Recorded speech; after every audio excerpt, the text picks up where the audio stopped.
کہ اللہ نے کیا اتارا تھا؟ اللہ نے جو اتارا تھا وہ یہ تھا کہ جب اتارا تھا تب سے لے کر آگے جب تک انسان زمین پر موجود ہیں تب تک جو کچھ بھی ہونا تھا وہ کوئی بڑے سے بڑا واقعہ ہو یا پھر کوئی چھوٹے سے چھوٹا واقعہ ہو، خواہ کتنا ہی چھوٹے سے چھوٹا واقعہ کیوں نہ ہو، اس سب کے سب کا ذکر اتارا یہ جو قرآن آپ کے دونوں ہاتھوں کے درمیان ہے جس کے آپ دعوے دار ہیں۔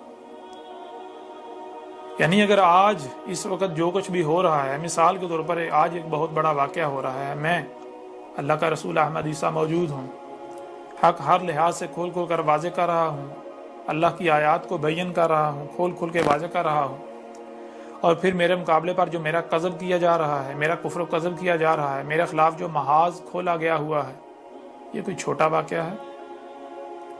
یہ بہت بڑا واقعہ ہے، یہ غیر معمولی واقعہ ہے، تو اس کی بھی تاریخ اس قرآن میں ہونی چاہیے، اس کا ذکر بھی ہونا چاہیے، اگر نہیں تو یہ قرآن اپنے دعوے میں جھوٹا ثابت ہو جاتا ہے۔ اللہ کہہ رہا ہے اللہ نزل احسن الحدیث، اور قرآن میں آج جو ہو رہا ہے اس کا ذکر نہ ہو، یہ کیسے ممکن ہے؟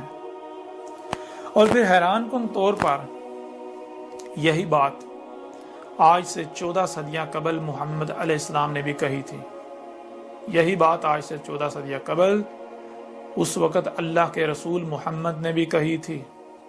محمد نے کہا تھا کہ یہ جو قرآن ہے اس میں وہ سب کا سب بھی موجود ہے جو اس سے پہلے ہو چکا، خواہ وہ بڑے سے بڑا واقعہ ہو یا پھر چھوٹے سے چھوٹا واقعہ، سب کا سب اس قرآن میں موجود ہے۔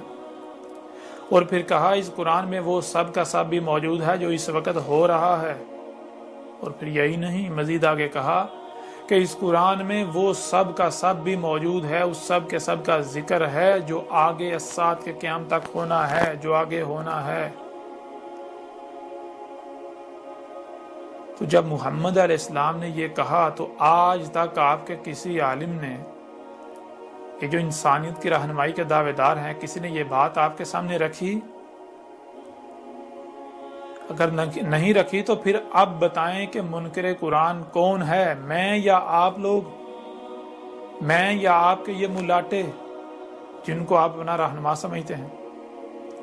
جب محمد علیہ السلام نے آج سے 14 صدیہ قبل کہا تھا کہ اس قرآن میں وہ سب کا سب موجود ہے جو آگے ہونا ہے،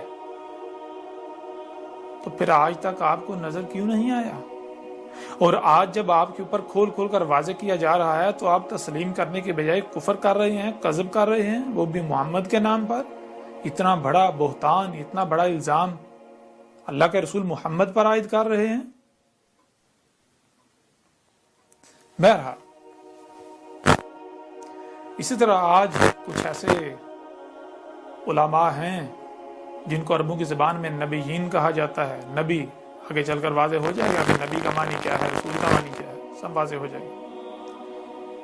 جنہیں آج آپ علماء کے نام سے جانتے اور پہچانتے ہیں، انہیں اس قرآن میں نبی کہا گیا، نبیین۔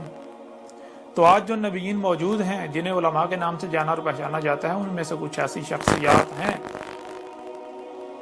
جو آج کل یہ بات کر رہی ہیں کہ اس قرآن میں وہ سب کا سب موجود ہے جو آج ہو رہا ہے، لیکن ہمیں نظر نہیں آ رہا، وہ یہ بھی تسلیم کر رہے ہیں۔ اور وہ کہہ رہے ہیں کہ ہمیں اس قرآن سے جاننا ہوگا، ہمیں اس قرآن سے تلاش کرنا ہوگا۔ بہرحال اب سوال یہ پیدا ہوتا ہے، ایک طرف یہ کہا جا رہا ہے اللہ نزل احسن الحدیث، اللہ نے جو اتارا تھا وہ کیا اتارا تھا؟ احسن الحدیث، یعنی اپنے نزول سے لے کر الساعت کے قیام تک جو کچھ بھی ہو رہا ہے وہ اتارا تھا۔ جب محمد کو بھیجا گیا تب سے لے کر جب تک الساعت نہیں آ جاتی تب تک جو کچھ بھی ہونا تھا وہ سب کا سب اس قرآن کی صورت میں اتار دیا تھا۔ میں آپ سے سوال کرتا ہوں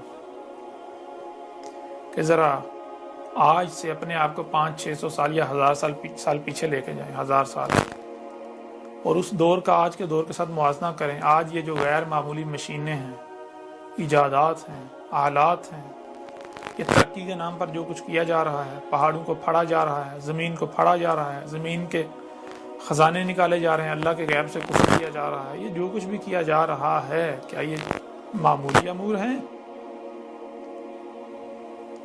تو کیا اس کے بارے میں قرآن میں کچھ نہیں؟